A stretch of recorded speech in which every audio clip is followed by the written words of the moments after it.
Today we're going to be taking on our shifter bushings for the M45 and M46 transmission. Yes, you can get them brand new from IPD, or you can get them from FCP Euro. This is a budget build, so you wouldn't even believe that I got these from the junkyard unless I told you, because I did.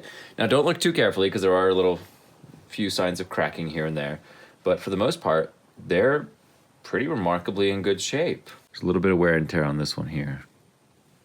And some smushing around. These are just soft rubber. You can do like an upgraded polyurethane, I'm sure. They're not hard to make, you know. The tricky thing is, of course, if you do get a poly, you'd have to press these in. There's a sleeve that goes in, and well, let me show you how we pulled them out, and then we'll get into putting them on the new car. Oh, you got the wobble sockets? My wobble socket. So, this car, you guys remember this one? The beige interior. The rubber's in good shape underneath, actually, if you look at the Guibo. And these fellers here, I'm being cheap, so I'm using junkyard parts. That's how it should. I mean, there's a little bit of slop still because, you know, if these are loose, this whole thing, yep, this whole thing will wobble like that. Look at that mount is. Okay. Wow. Long bolts. Oh my goodness. This thing's holding the halves together. Jeez Louise. Louise. So there's a center pin. So you pop the center pin down. Here, this is what it looks like. Oh, yeah. So pop that down, and these rubber bits. Oh gosh, these feel brand new. There. Hater's gonna hate. Potator's gonna potate. Oh yeah. Saving some real money here. Of that, see how you have it split right here, Dave? Yeah, yeah. So it squeezes tight to keep this pin right here. Oh. Hey, so remember I was telling you on Larry? Yeah, yeah. That pin kept falling out? Wow. Because this shield was missing on it. Oh. I don't know why. Or how. Or how. Or if it was even, you know, like it was even there when you put it all in, you know? I don't think I ever messed with the shifters before. Right, because you just popped it in. See if you can save that shield. I'll try. Oh, I see. There's kind of a way for it to slide off. Yeah. Loose. So if you have to pry it open, just pry it shut before you snap it on. Yeah, you're gonna squeeze it shut a little. Before you slip it on. So it's kind of a pain. Yeah, You'll tear your rubbers. It's stressful watching you, because I feel like I could do it easier, but then I know I'm gonna have just the same problems. Little oily things are always so difficult. There you go. And then this pin will slide out. It hammers out. Is there a bushing in there? I think so. Yeah, I feel like the rubber bushing in there. There's no rubber on this.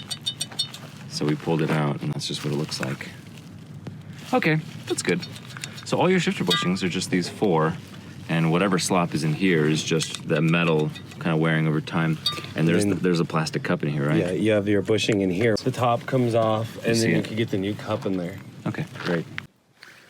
I'm gonna try to cheat the system here by, well, you already guessed it as soon as I started recording. I'm gonna throw some RTV on these guys, and we're gonna see just how well that works. If we're lucky, it should provide some more oil resistance and kind of keep these protected from things over the years. Because oil and rubber, I don't really play nice for too long. And, you know, it's just one of those extra little steps you can do while you're budget building, huh?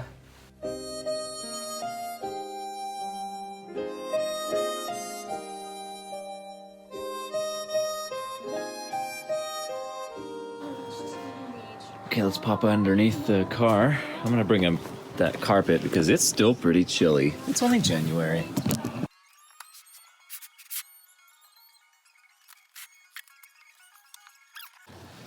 We're underneath the car. There's our oil pan, transmission bell housing, clutch cable.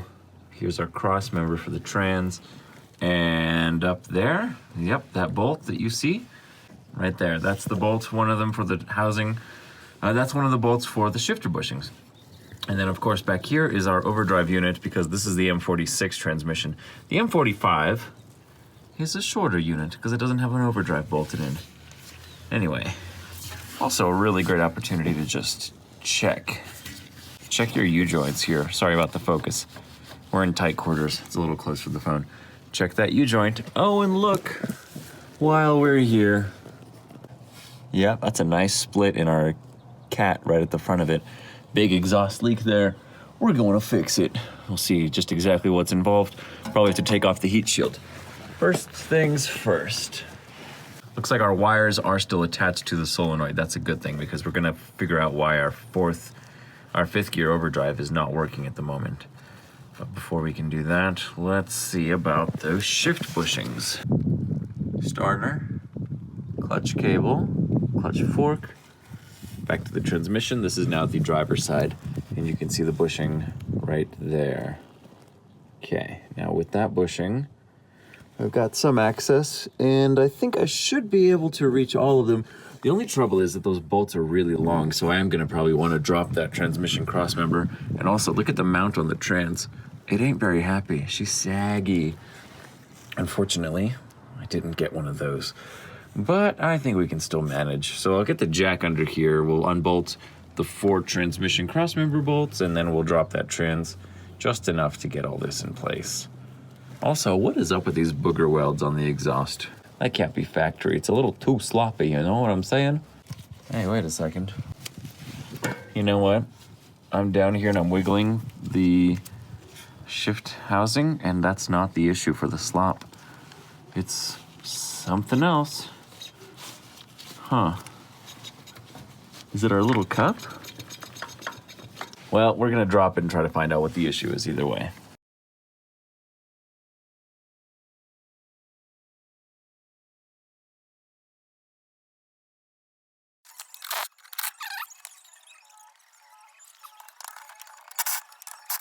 Okay, time to lower as much as we can, and let's hold it right there and check on our engine.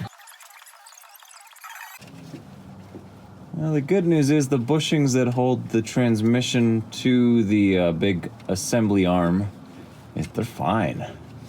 Our slop is all in the linkage itself. I really don't know what to attribute that to or where to look exactly, but we're gonna poke around for a few minutes. Maybe we get lucky and find it. Okay, from the passenger side, look up in there and you can see bushing 1 and bushing 2. Okay, bushing 1 and bushing 2, they're not bad. It's something else in there. Okay, I flex bushing. Let me flex the housing and watch the compression of the bushing. It's holding up okay. There's not much. That's how it should be. I would say they're no better than the bushings I pulled from the junkyard, or no worse. Do you understand kind of what I'm showing you now? There's our shifter right here. See where my finger is? And a little bit of wibble wobble, but it doesn't fall down. I can't really get to the rest of the linkage down here. I mean, the transmission's about as low as it can go. Oh, look at that crack. It's totally accentuated now with the drop. Yeah, I'm pretty sure that cat's toast. We're gonna have to get an aftermarket cat because I don't want to pollute the environment, or we'll straight pipe it. Okay, as I showed you in the earlier clip, the shifter has nothing after the fork. The fork goes right into the transmission. Am I going into the trans to look for this issue? Nah. Let's zoom in and I'll show you what I think is our most likely culprit. Thankfully, it's a lot more serviceable than those 4 bushings, and it's just a little bit of side-to-side slop in this piece here. Okay, I'm gonna grab the fork, and I'm gonna wiggle it, and you'll see there's a little bit of bounce inside. That little bit of bounce is probably making it hard for us to find a gear, because it's just being a little sloppy. So we'll get an Allen wrench, and we'll pull this bolt in the center. That'll take the slide pin out from the sides. And then we can take a look at those bushings inside just to see if there is any obvious signs of wear. They're like a plastic or a nylon bushing, so the big issue is just the side-to-side slop right now, and I think that's it. Because like I said, this fork goes right into the transmission with a metal bushing, not a bushing, but a metal kind of U-joint almost, except it's not a U-joint, it's like a 1-axis joint. Or maybe a 2, I don't know what I'm talking about. I'm just kind of making all this up as I go, but I'm giving you a visual here of what this looks like. most likely culprit. I'm going to be sharing this space with my camera, so it's going to be a little tricky for me to work and show you everything, but we'll see what I can do. At the end of the day, an excuse is just an excuse, so...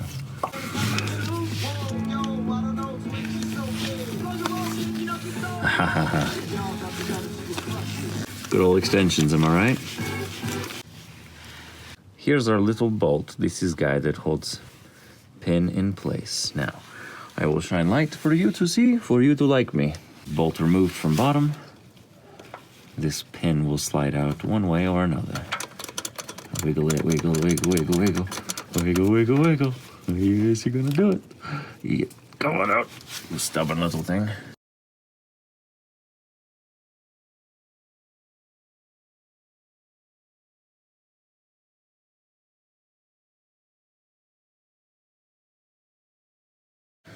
Oh boy, that took a long, long while. I'm unhappy about it, but only 10 minutes.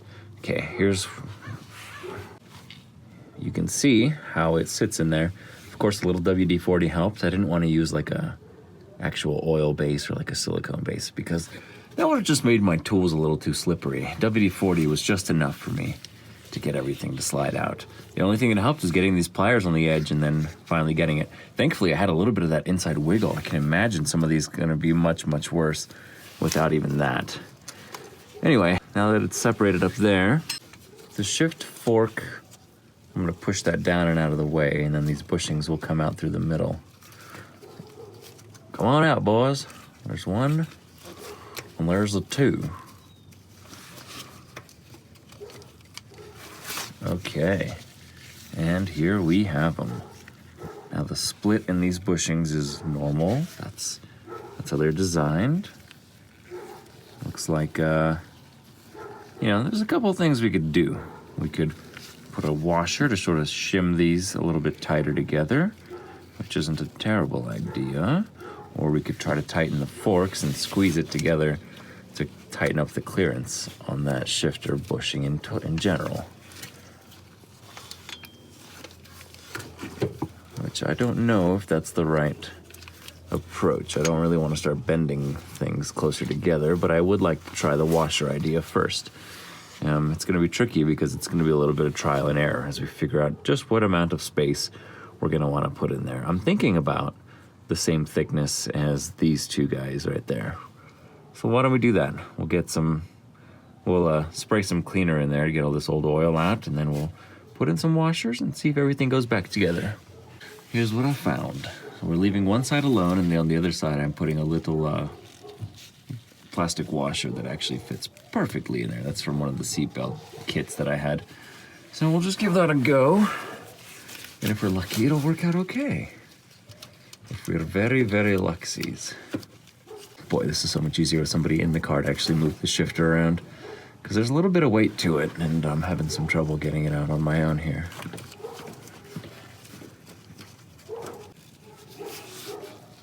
That's side number 1. And, oops, side number 0.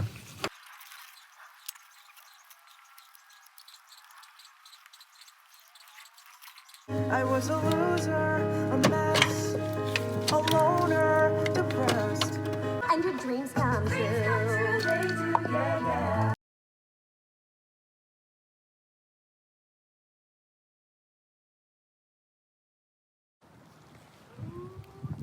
Well, it started snowing. That explains why it was getting so cold. The camera was in the way, and I was finally able to get it set in place from up top. The new bushing's in place. You want to see how it feels? Let's just fold this down real quick. All right, here we go. Sucks. It sucks. It's a little bit better, but it sucks. Okay, so if it's not those bushings up there, if it's not the 4 bushings on the outside, and it's not the bushing here, which is, you know, it's considerably improved, but it's still wobbly,